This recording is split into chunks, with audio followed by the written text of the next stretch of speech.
All right, let's dive in and decode two of the most confusing tax acronyms out there, TDS and TCS.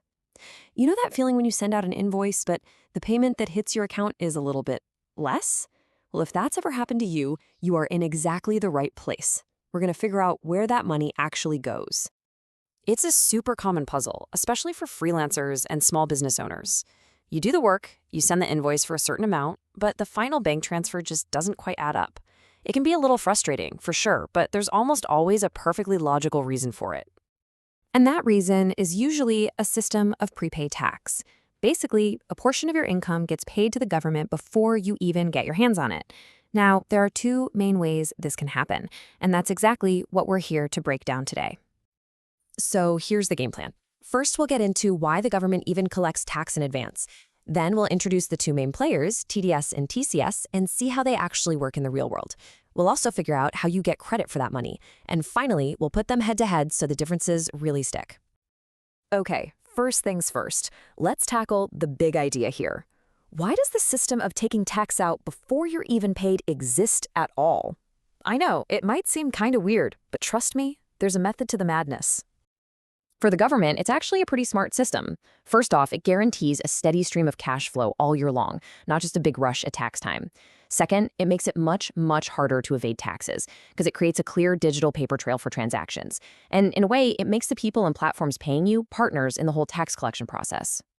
So this whole prepayment thing happens in two main ways, through two very similar sounding concepts: tax deducted at source, which we'll call TDS, and tax collected at source, or TCS.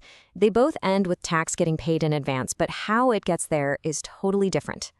So here's the absolute crucial point, the main thing to remember. It's all about who is taking out the tax. With TDS, it's your client, the person or company paying your invoice who deducts it. With TCS, it's an online platform, like a marketplace, that collects the tax for you. To make this crystal clear, let's meet a couple of people and see how this plays out for them. First up is TDS, and to get our heads around it, let's follow the story of Priya. She's a contractor, and she's just landed a pretty big project with a government agency. Okay, the first thing you need to know is that TDS doesn't just apply to any old transaction. It gets triggered when the value of a single contract goes over 250,000 rupees, and that's excluding GST. Since Priya's government project is worth way more than that, it's definitely in TDS territory. But here's the catch. Not every client has to do this. The law is super specific about who's responsible for deducting this tax. It's mainly government departments, local authorities, like a municipality, public sector companies, you get the idea. So because Priya's client is a government agency, they are legally required to deduct TDS from her payment. So how much are we talking about? Well, the rate is a simple, flat 2%. That's 2% of the taxable value, which is the base amount before any taxes are added. And as you can see, it doesn't matter if it's an in-state or out-of-state deal. When Priya's client processes your payment, they're going to hold back that 2%. Okay, now this is where it gets really interesting. There's a big exception to this rule, and it all comes down to one thing: location, location, location. This quote here points to a very specific scenario where TDS is not taken out, even if the contract is huge. This table breaks it all down perfectly. Let's just focus on that last row. Imagine Priya, the supplier, is located in State A. The work she's doing, the place of supply, is also happening in State A, but her government client is officially registered over in State B. In that specific scenario, poof, no TDS is deducted. It's basically a rule to avoid messy tax transfers between different states. All right, let's totally switch gears now and talk about the other path, TCS. For this one, let's meet Raj. Raj designs and sells awesome custom t-shirts, and he does it all through a big e-commerce website. The key player in Raj's world is something called an electronic commerce operator, or ECO for short. Don't let the fancy name fool you. This is just the official term for the online platform he sells on. Think of giants like Amazon or Flipkart. They run the digital store where Raj lists all his products. Now, the money flow here is completely different from Priya's situation. When a customer buys one of Raj's t-shirts, they pay the platform, not Raj directly. The platform collects that payment, takes out a tiny slice for tax, that's the TCS, and sends it to the government. Only after all that does Raj get the rest of the money. And check out the rate here.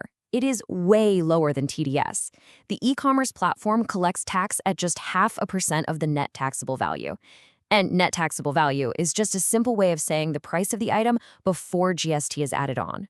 For your own cash flow, this means you're dealing with much smaller, more frequent tax payments instead of one bigger chunk taken from an invoice.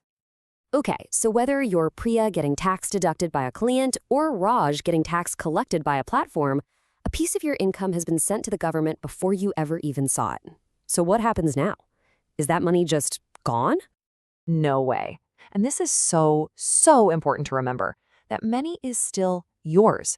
It was paid on your behalf, and it's basically just sitting there waiting for you in a government account.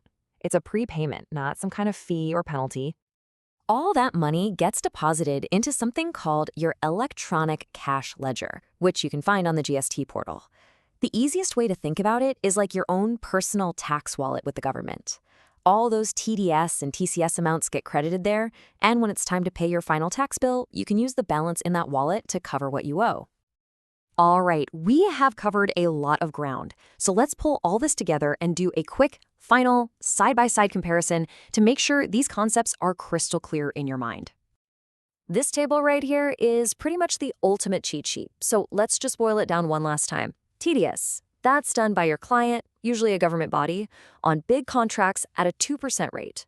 TCS, that's done by an e-commerce platform for your online sales at a much smaller 0.5% rate. The biggest difference? One is a deduction by the payer, the other is a collection by a platform. And that leaves us with a final thought to chew on. Understanding all this isn't just about filing your taxes today. As more and more business moves online, you have to wonder, could this platform-based TCS model become the main way the government ensures tax compliance for a whole new generation of entrepreneurs? It's really a glimpse into where the world of tax collection is heading.